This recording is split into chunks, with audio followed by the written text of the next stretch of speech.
Hello everyone, welcome back to the part 2 of maths preparation video. So let's get started. अब हम इससे आगे चलते हैं, ये मैंने आप लोग को बहुत बता दिया है। उसके बाद हम चलते हैं 2.5 एक्सरसाइज इंपॉर्टेंट है। एचुलन फॉर्म और जो रिड्यूस्ड एचुलन है वो आपको आना चाहिए। रैंक ऑफ मैट्रिसेस शॉर्ट में आता है, लॉन्ग में रिड्यूस्ड एचुलन फॉर्म आ सकती है, और ये वाला जो क्वेश्चन नंबर 3 है ये लॉन्ग में आता है। उसके बाद फिर हमारे पास आ जाता है 2.6 और उसमें लॉन्ग में बहुत से क्वेश्चन आते हैं। गॉस जॉर्डन भी आता है, गॉस एलिमिनेशन भी आता है, और क्रैमर्स रूल भी आता है, और मैट्रिक्स इन्वर्जन भी आता है। ये चारों के चारों जो कॉन्सेप्ट्स हैं बहुत इंपॉर्टेंट है, लॉन्ग में आ सकते हैं। इनको बहुत ज़्यादा प्रैक्टिस करना है। फिर 2.6 इज़ वेरी इंपॉर्टेंट। चैप्टर 3 पूरा बहुत ज़्यादा इंपॉर्टेंट है। पूरा चैप्टर 3 कम्प्लीटली बहुत इंपॉर्टेंट है। इसकी एक्सरसाइजेज देख के भी आपको अंदाज़ा हो रहा होगा कि इसकी इंपॉर्टेंस का लेवल क्या है। ऐसा हो ही नहीं सकता कि चैप्टर 3 से कोई क्वेश्चन ना आए, लॉन्ग में और शॉर्ट में, दोनों में। तो आप इसकी तैयारी अच्छे से करें। चैप्टर 3 में तो मैं आपको ना स्पेसिफिक क्वेश्चंस बता सकती हूँ ना ही कुछ, क्योंकि इट इज़ वेरी इंपॉर्टेंट। ये कम्प्लीटली आ जाता है। इवन ये वाला जो क्वेश्चन था को प्लानर वाला, ये आया हुआ था हमारे प्री बोर्ड के एग्ज़ाम में, तो इसमें आप रिस्क ना लें, ये पूरा करें। चैप्टर 4 बहुत ईजी है गाइस। आपने सिर्फ फार्मूला याद करना है। ये AN वाला फार्मूला आपने याद किया, ये AN वाला फार्मूला पूरी एक्सरसाइज में लग रहा है। AN वाला फार्मूला आपने याद कर लिया और मीन वाला कर लिया। ये दो फार्मूलाज पूरी एक्सरसाइज में हर क्वेश्चन में यही लग रहे हैं। एक में आप प्रैक्टिस करें, दो में आप प्रैक्टिस करें, उसके बाद आपको पूरी एक्सरसाइज करने की ज़रूरत ही नहीं है। यहाँ से एक पार्ट करें, यहाँ से एक पार्ट करें, और यहाँ से एक पार्ट करें, दैट्स इट। अच्छा, ये मुझसे किसी ने पूछा था स्टेटमेंट्स वाले क्वेश्चंस इंक्लूडेड हैं या नहीं। पहले तो मुझे समझ नहीं आ रही थी कि स्टेटमेंट वाले क्वेश्चंस क्या मतलब। मैंने उनसे पूछा कि आप मुझे बताएं स्टेटमेंट वाले क्वेश्चंस क्या हैं, तो उन्होंने मुझे फिर जब क्वेश्चन नंबर्स भेजे तो मुझे पता चला कि they were talking about the word problems बहुत इंपॉर्टेंट है। वर्ड प्रॉब्लम्स आती हैं पेपर में, वो इस तरह का सीधा साधा क्वेश्चन आपको नहीं देते। A1 is equal to this, D is equal to this. ये तो बिल्कुल ईजी है ना, आपने सिर्फ फॉर्मूला इनपुट करके आंसर निकालना है। वो आपको इस तरह का जानबूझ के वर्ड प्रॉब्लम देते हैं ताकि आप इससे खुद गेस कर सकें कि A की वैल्यू क्या है, D की क्या है, R की क्या है। तो ये बहुत इंपॉर्टेंट है। और मुझे एक और स्टूडेंट ने कहा था कि उनकी टीचर्स ने कहा है स्टेटमेंट वाले क्वेश्चंस फॉर्मेटिव में। भाई ऐसा कुछ नहीं है, ये इंक्लूडेड है और ये करने हैं। एक और चीज़ मुझे इससे याद आ गई कि मुझे बच्चे ये भी मैसेज करके, अच्छा बच्चों पे भी पिछली बार आप लोग ऑफेंड हो गए थे कि बच्चे क्यों बोलते हैं। मुझे आदत है भाई, मैं क्या करूँ। अच्छा नेवर माइंड। जो स्टूडेंट्स हैं, जो मेरे सब्सक्राइबर्स हैं, उन्होंने कमेंट किया हुआ था कि ये जो क्वेश्चंस हैं फॉर्मेटिव कौन से हैं इसमें से वो बता दें, और फॉर्मेटिव क्वेश्चंस तो हम नहीं कर रहे। तो मैं बार बार एक ही बात करती हूँ कि फ़िज़िक्स और मैथ्स में फॉर्मेटिव में कुछ भी ना छोड़ें, क्योंकि आगे आपने प्री इंजीनियरिंग और ICS के जो स्टूडेंट्स हैं उन्होंने आगे जाके एंट्री टेस्ट देना है। एंट्री टेस्ट में उन्होंने मैथ्स कंप्लीट देनी है। आप वहाँ पे जाके एंट्री टेस्ट वालों को ये नहीं कह सकते भाई ये वाला क्वेश्चन तो हमारा फॉर्मेटिव था, तो they will be like we don't care, क्योंकि उनके लिए तो फॉर्मेटिव नहीं है ना, वो तो पेपर में देंगे। तो आपको उस टाइम सेकंड ईयर का भी कोर्स पढ़ना होगा, फर्स्ट ईयर का भी पढ़ना होगा, और फिर ये जो आपने छोड़ा हुआ है इतना बहुत फॉर्मेटिव के नाम पे, ये भी आपको दोबारा पढ़ना होगा। तो इससे अच्छा नहीं है कि आप अभी पढ़ लें, अभी एक ही बार में पढ़ लें फॉर्मेटिव वाला सिलेबस भी, आपकी ग्रिप और क्वेश्चंस पे भी स्ट्रॉन्ग हो जाएगी और आपको दोबारा से पढ़ना भी नहीं पड़ेगा। फिजिक्स का भी यही सीन है, क्वेश्चंस फॉर्मेटिव टॉपिक से आ सकते हैं, क्योंकि बहुत से ऐसे इंपॉर्टेंट टॉपिक्स हैं जो FBI वालों ने फॉर्मेटिव कर दिए हैं और वो एंट्री टेस्ट के लिहाज से फॉर्मेटिव नहीं है। इवन दो MD कैट जिन बच्चों ने देना है, मैं तो उनको भी यही सजेस्ट करूँगी कि वो फिज़िक्स और केमिस्ट्री में जो इतने बहुत फॉर्मेटिव टॉपिक्स हैं वो ना छोड़ें। अच्छा, प्री इंजीनियरिंग वाले बच्चे जो हैं वो केमिस्ट्री के फॉर्मेटिव टॉपिक्स छोड़ सकते हैं, क्योंकि chemistry is not part of their entry test syllabus. However for MD CAT students chemistry आपका पार्ट है, आपकी केमिस्ट्री आनी है आपके MD कैट में, तो आप ना छोड़ें। मैं तो कहती हूँ ना ही छोड़ें, क्योंकि आपने दोबारा उसकी तैयारी at the end of the day करनी है। तो या तो अभी कर लें या फिर ख़ुद को मेंटली प्रिपेयर रखें कि जब सेकंड ईयर के पेपर्स दे देंगे आप लोग और जब आप MD कैट की तैयारी करेंगे तो आपको दोबारा करनी पड़ेगी उस सब की तैयारी जो आप पीछे फॉर्मेटिव के नाम पर छोड़ के आएँ। तीसरा, एक ये फार्मूला है और एक ये फार्मूला है। आपने बस इसमें फार्मूलाज याद करने हैं और डायरेक्ट पुट करने हैं। ये बहुत इजी क्वेश्चंस हैं, सारी एक्सरसाइजेज इसके बेशक 9 एक्सरसाइजेज हैं, लेकिन इसमें फार्मूला पुट करें बहुत इजी हैं। ये फाइनाइट इनफाइनाइट वाले थोड़े से हैं कंफ्यूजिंग, सम जिनमें फाइनाइट और इनफाइनाइट वाले फाइंड करने हैं, बाकी कुछ नहीं कुछ भी कंफ्यूजिंग नहीं है। Harmonic mean is so easy कि आपने हार्मोनिक मीन अगर 1/27 दिया है, 1/20 दिया है, 1/13 दिया है, आप इसको 27, 20, 13 में कन्वर्ट करें, मतलब इसका रेसिप्रोकल ले लें, इसका अरिथमेटिक मीन फाइंड करें, अरिथमेटिक वैल्यूज़ फाइंड करें और इसका दोबारा इसका रेसिप्रोकल लें, वो हार्मोनिक हो जाएगा। Harmonic is the reciprocal of arithmetic, that's it. उसके बाद बस फिर आपको ये वाले, ये तो हमें भी यही कहा गया था जो एक्सक्लूडेड है। मैंने समवट किए हुए लेकिन इतने ज़्यादा उससे नहीं किए हुए, मतलब अभी बोर्ड के लिए इतने ज़्यादा प्रिपेयर नहीं किए हुए। ओवरऑल ये भी इजी हैं सारे, ये बहुत इजी क्वेश्चंस हैं। इसमें से तो मैं आप लोगों को क्या बताऊँगी, लॉन्ग में क्या आ सकते हैं। ये चैप्टर जो पीछे जितने भी exercise 9 is the summary of all 9 exercises, पीछे जितनी एक्सरसाइजेज गुजरी हैं 4.9 उसकी समरी है। अगर आप 4.9 कर लें, आपको 4.9 आती है, तो मतलब पीछे के आपको सारे क्वेश्चंस आते हैं। और ये अरिथमेटिक, ज्योमेट्रिक और हार्मोनिक मीन से क्वेश्चंस आते ही आते हैं, शॉर्ट्स में बहुत ज़्यादा आते हैं, बहुत इंपॉर्टेंट है, नहीं छोड़ना है, ये बिल्कुल नहीं छोड़ना।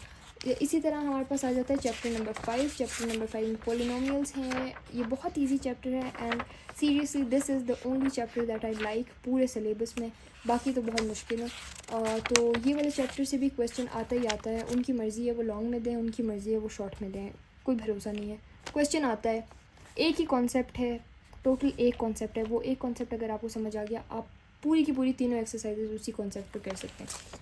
फिर से चैप्टर 6 आ जाता है। चैप्टर 6 में ये फैक्टोरियल वाला है। फैक्टोरियल वाला अगर आपको अगेन फैक्टोरियल का कॉन्सेप्ट समझ आ गया है, तो ये क्वेश्चन सारे 6.1 बहुत ईजी है। 6.1 आप इजीली कर सकते हैं अगर आपको कॉन्सेप्ट समझ आ गया। 6.2 एंड 6.3 कंफ्यूजिंग है, आपको पता नहीं चलता कैसे करना है, क्या करना है। इसके लिए आप वीडियोस देखें, ज़्यादा से ज़्यादा वीडियोस देखें। मैंने पहले भी अपनी मैथ्स वाली वीडियोस में बहुत से पेजेस मेंशन किए हुए हैं। परम्यूटेशन और combination, it's very important. 6.1 is just the basic, असल चीज़ जो परम्यूटेशन और कॉम्बिनेशन की है वो 6.2 और 3 में शुरू होती है। और ऐसा हो ही नहीं सकता कि पेपर में इन दोनों से क्वेश्चन ना आए। ऐसा नहीं हो सकता कि परम्यूटेशन से और कॉम्बिनेशन से क्वेश्चन ना आए। परम्यूटेशन से तो ज़रूर आता है क्योंकि उसमें रिपीटेटिव और नॉन रिपीटेटिव वाला सीन होता है, तो उसमें बच्चे गलती करते ही करते हैं। एक और चीज़ आपने ये चीज़ ध्यान में रखनी है, आपने जाके ChatGPT या जहाँ से भी आपने पूछनी है, ये चीज़ आपने पूछनी है कि क्वेश्चन जब आपके सामने आएगा आपने कैसे रिकग्नाइज़ करना है कि ये परम्यूटेशन से रिलेटेड है या कॉम्बिनेशन से। वहाँ पे नहीं लिखा होगा कि आप परम्यूटेशन से सॉल्व करें या कॉम्बिनेशन से। क्वेश्चन देंगे, आपने खुद गेस करना है परम्यूटेशन अप्लाई होगा या कॉम्बिनेशन। सो ये चीज़ें अपनी क्लियर कर लें। मैं आप लोग को सिर्फ इतना बताती हूँ कि आपने क्या इंपॉर्टेंट है, कैसे क्लियर करना है। आज ये पहली बार हुआ है कि मैंने 2.4 सॉल्व करनी बताई है, वरना मैं सॉल्व करना नहीं बताती। Obviously I am not a teacher, तो मैं सिर्फ आप लोग को वो बताती हूँ कि जो चीज़ें आपने समझनी है, फिर आपने कहाँ से समझनी है, कैसे समझनी है, वो आपका काम है, ठीक है। मैं आप लोग को सिर्फ इंपॉर्टेंस बताती हूँ उस चीज़ की, और जो चीज़ आपने समझनी है, इंपॉर्टेंट है, वो आपने बस करना है। चैप्टर 7 पूरा बहुत इंपॉर्टेंट है, बहुत मुश्किल भी है, आई नो, आई अंडरस्टैंड। आपने बस इसका बेसिक स्टेप सीखना है, इंडक्टिव स्टेप सीखना है। बेसिक स्टेप में आपने n की वैल्यू 1 पुट करनी है, उन दोनों को इक्वल प्रूव करना है। उसके बाद आपने k पुट करनी है और k+1 पुट करनी है। ये सारी जो चीज़ें हैं इसमें आपने सब में प्रैक्टिस बहुत ज़्यादा करनी है। अगेन चैप्टर ये जो प्रूफ वाले क्वेश्चंस हैं 20 से लेके 32 तक बहुत एक्सट्रीम इंपॉर्टेंट हैं। और एक और चीज़ मैं आप लोग को बता दूँ, ये जो क्वेश्चन दिया हुआ है ना, क्वेश्चन नंबर 7, ये जो इक्वेशन दी हुई है इसको बर्नौलीज़ इक्वेशन भी कहते हैं। तो पेपर में ये भी आ सकता है कि proof the Bernoulli's equation by method of mathematical induction. तो आप सोच रहे होंगे बर्नौली इक्वेशन क्या है भाई। बर्नौली इक्वेशन ये आपको याद कर लें। हो सकता है कि वो पेपर में सिर्फ बर्नौलीज़ इक्वेशन लिख दें, अब इक्वेशन दें ही ना, इक्वेशन भी आपने खुद क्रिएट करनी होगी, सॉल्व भी आपने खुद करनी होगी। तो ये आप लोग याद कर लें, ये बर्नौलीज़ इक्वेशन है। ये जो क्वेश्चंस हैं बहुत इंपॉर्टेंट है, लॉन्ग में आ सकते हैं 20 से लेके 32 तक। ये वाले जो हैं ये शॉर्ट में भी आ सकते हैं, लॉन्ग में भी आ सकते हैं, लेकिन मेजॉरिटी लोगों ने तो यही कहा है फॉर्मेटिव है। I don't know, I am not saying कुछ भी फॉर्मेटिव मैं नहीं बता रही मैथ्स में, क्योंकि रिस्क है बहुत बड़ा। 20 से लेके 32 तक तो बहुत इंपॉर्टेंट है, लॉन्ग में आ सकता है। उसके बाद हमारे पास पास्कल वाला है, वो वहाँ पे चलते हैं। ये जो 7.2 है ना, इंतहा की इम्पोर्टेंट है। मतलब 7 चैप्टर तो ओवरऑल है ही इम्पोर्टेंट, लेकिन जो 7.2 है ना वो बहुत एक्सट्रीम किस्म की इम्पोर्टेंट है, बहुत ज़्यादा। इसमें आपने टर्म्स फाइंड करनी है, बहुत प्रैक्टिस करनी है, बहुत ज़्यादा क्लियरली जाके समझें। एक वीडियो नहीं है, 1000 वीडियोस आपको मिल जाएंगी यूट्यूब पे। आप जाएं, इसको समझें, आप कैलकुलस कॉर्नर से समझें, आप ETSA मैथ से समझें, आप बहुत से पेजेस हैं, बहुत से अकाउंट्स हैं यहाँ पे यूट्यूब पे, ये समझें। आप ऐसे समझें कि बहुत ज़्यादा इम्पोर्टेंट है, इसने आना ही आना है। इसमें से क्वेश्चन ना आए ऐसा नहीं हो सकता। इसमें पैस्कल ट्रायंगल और बायनॉमियल थ्योरम अप्लाई हो रहा है। बायनॉमियल थ्योरम आपकी फिंगर टिप्स पे होना चाहिए। It is extremely important. ये पूरी एक्सरसाइज में से एक पार्ट भी नहीं छोड़ना। जब प्रैक्टिस कर रहे हैं आप लोग एक एक पार्ट इसका करें, इतना इम्पोर्टेंट है ये। इवन अगर सेम पार्ट्स हैं फिर भी करें, बहुत इंपॉर्टेंट है। 7.3 में से क्वेश्चन नंबर 9 का पार्ट 1 एंड पार्ट 2 बहुत इंपॉर्टेंट है। ये आता है, मैंने एक वीडियो में देखा था, उन्होंने कहा था कि ये बहुत इंपॉर्टेंट है। वो भी एक टीचर थे, उन्होंने कहा था कि दिस इज़ इम्पॉर्टेंट। और ये वाली जो अप्रॉक्सीमेट द वैल्यूज़ है ना 4 डेसिमल पॉइंट तक, ये भी इम्पॉर्टेंट है। एक और है हमारे पास एक्सरसाइज, यस 7.4 की जो ये वाले क्वेश्चन हैं, ये जो आपको नज़र आ रहे हैं 8, ये जो बहुत हाई पावर्स हैं और उसकी डिवीजन वाली वैल्यूज़ दी हुई हैं। ये हाई पावर वाले क्वेश्चंस आते हैं और सेक्शन बी में आते हैं, और ऐसे वाले आते हैं कि आपको सॉल्व नहीं हो रहे होते। तो इसमें से आप अपना कॉन्सेप्ट समझ लें। ये सारे एक तरह के हैं, इसमें से आप सिर्फ कॉन्सेप्ट किसी 1-2 का समझ लें और किसी 3-4 की प्रैक्टिस कर लें, ठीक है। ये कॉन्सेप्ट समझने हैं। जैसे अभी 1.1 रेज़ पावर 10,000 दिया हुआ है, ये वैल्यू बड़ी है या 1000 वैल्यू बड़ी है, तो आपने ये बायनॉमियल थ्योरम से बताना है। और बायनॉमियल थ्योरम यहाँ पे भी अप्लाई हो रहा है, और 7.2 में भी अप्लाई हो रहा है, और 7.3 में भी अप्लाई हो रहा है। तो बायनॉमियल थ्योरम को किसी सूरत नहीं छोड़ना, it is very important. Again आ जाता है the nightmare for every math student, specially me, chapter number 8। I hate it so much with the core of my heart. इतनी ज़्यादा मुझे इस चैप्टर से नफ़रत है ना भाई, मैं बता नहीं सकती। इसमें इतने फार्मूलाज हैं और मुझसे फार्मूलाज याद नहीं होते। मैं बायो से इसलिए भागती थी कि मुझसे रट्टे नहीं लगते, मैं याद नहीं कर सकती चीज़ें। मैं कॉन्सेप्ट्स पे रिलाई करती हूँ, मैं रट्टा नहीं लगा सकती। और फार्मूला में आपको रट्टा ही लगाना पड़ता है। हर एक की डेरिवेशन तो आप याद नहीं कर सकते। अब हर एक की डेरिवेशन नहीं कर सकते तो ऑब्वियसली रट्टा लगाना पड़ेगा, और इसमें बहुत सारे फार्मूलाज हैं। तो इसका इजी तरीका मैं आपको ये बताऊंगी कि आपने सारे फार्मूलाज लेने, एक पेज लेना है। जैसे मैंने फार्मूला शीट बनानी सिखाई भी थी, बताई भी थी पहले प्री बोर्ड की तैयारी में। तो आपने एक शीट लेनी है, एक पेपर लेना है, उसमें लिखना है कि फार्मूलाज फॉर चैप्टर 8, और सारे फार्मूलाज, सारे आइडेंटिटीज़ फार्मूलाज एक जगह पे लिखें। Go through them every single day. आप मैथ्स पढ़ रहे हैं या नहीं पढ़ रहे, गो थ्रू देम, उसको देखें। हर दिन आप उससे गुजरेंगे ना तो आपको के दिमाग में, सबकॉन्शियस में कहीं ना कहीं रह जाएगा।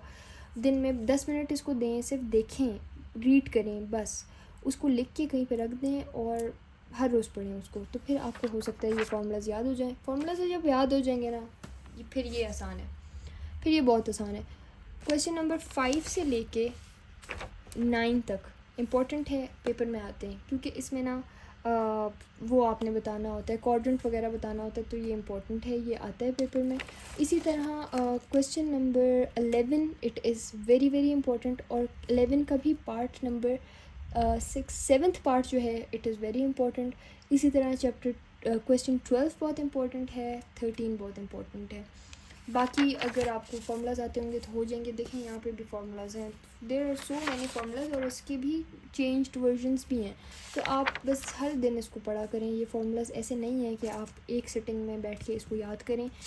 ये फार्मूलाज के लिए बहुत टाइम चाहिए, और ये चैप्टर इन्होंने एंड में दिया हुआ है। इनको चाहिए था कि ये चैप्टर शुरू में देते, ताकि पूरा ईयर अगर हम इसकी बार बार प्रैक्टिस करते तो फिर भी हमें फार्मूलाज याद हो जाते।